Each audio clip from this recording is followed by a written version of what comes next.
भारत का समुद्री लड़ाका INS Virat. INS Virat को दी गई विदाई। 30 साल तक भारतीय नेवी को दी सेवा। करगिल जंग के दौरान कई स्थानों पर हुई थी तैनाती। गुजरात के अलंग के लिए सोमवार यानी 28 सितंबर का दिन काफी भावनात्मक और यादगार रहेगा।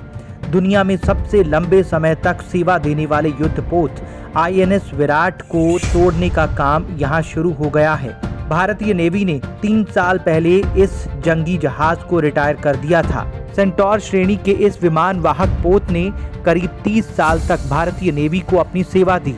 इसके नाम सबसे ज्यादा सेवा देने वाले जंगी जहाज का गिनीज बुक में रिकॉर्ड है। करगिल जंग के दौरान भी इसकी तैनाती कई स्थानों पर की गई। श्रीलंका ने जब शांति सेना भेजी थी तब भी श्रीलंका के आसपास आईएनएस विराट को तैनात किया गया था। 11 लाख किलोमीटर की यात्रा कर चुका है आईएनएस विराट। आईएनएस विराट को अलंग में तोड़ने का काम शुरू हो गया है, जो दुनिया के सबसे बड़े जहाज निस्तारण कारखानों में से एक है। पोत परिवहन मंत्री मनसुख मंडाविया ने यहां इस युद्धपोत को विदाई देने के लिए कार्यक्रम को संबोधित करते हुए कहा कि इस ऐतिहासिक युद्धपोत ने 11 लाख किलोमीटर की यात्रा की है। ये धरती के 27 चक्कर लगाने के बराबर है। उन्होंने कहा कि आज मैं अलंग में आईएनएस विराट को सम्मान के साथ विदाई दे रहा हूँ। आईएनएस विराट ने हमारे देश को 30 साल तक शानदार तरीके से सेवा दी है। 1987 में भारतीय नौसेना में शामिल हुआ था आईएनएस विराट। आईएनएस विराट को 1959 में ब्रिटिश नेवी में शामिल किया गया था। तब इसका नाम एचएमएस हर्मिस था। 1984 में इसे रिटायर कर दिया गया। बाद में इसे भारत को बेचा गया। भारतीय नेवी में इसे 12 मई 1987 को शामिल किया गया। आईएनएस विराट कई महत्वपूर्ण अभियानों में शामिल रहा। इसमें ऑपरेशन जुपिटर और 1989 में श्रीलंका में शांति बरकरार रखने का अभियान शामिल है। इसके अलावा 2001 में भारतीय संसद पर हमले के बाद ये ऑपरेशन पराक्रम में भी शामिल रहा।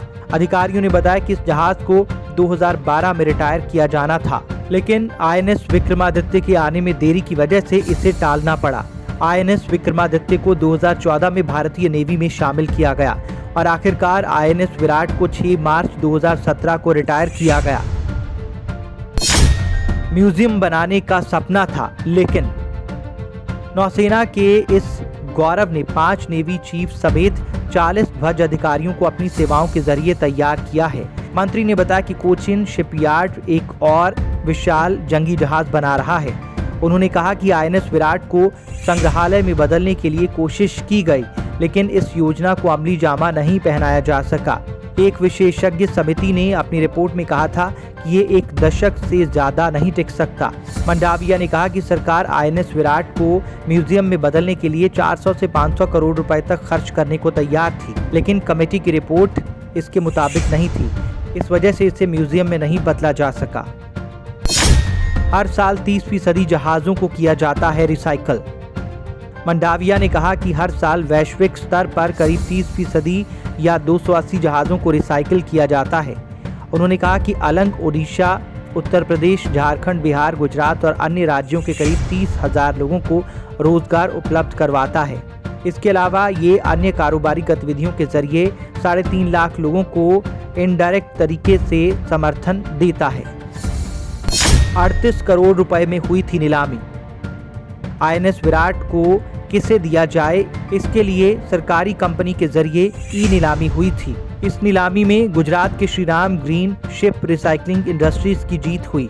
बताया जाता है कि Shriram green ship recycling industries ने आईएनएस विराट को कुल 38 करोड़ रुपए में खरीदा है। श्रीराम ग्रुप के अध्यक्ष का कहना है कि ये राष्ट्रीय गौरव का जंगी जहाज है।